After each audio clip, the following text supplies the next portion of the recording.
விருச்சிகம் ராசியினருக்கு சுக்கிர பகவான் தனஸ்தானத்தில் அமர்ந்து பலனளிக்க இருக்கிறார்.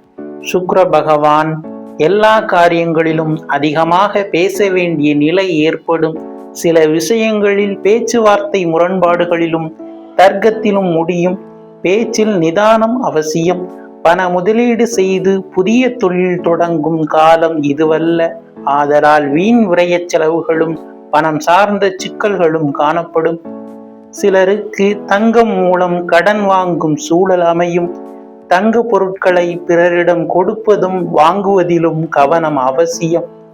சிலருக்கு திடீர் அதிர்ஷ்டமும் மறைமுக பண வரவும் உண்டாகும். பணம் கொடுத்தல் வாங்குவதிலும் யோசித்து நிதானமாக செயல்படுவது நல்லது. வேலை உத்தியோகம் தேடுபவர்களுக்கு நல்ல உத்தியோகம் தற்போது அமையும். மீண்டும் அடுத்த பதிவில் சந்திப்போம். நன்றி.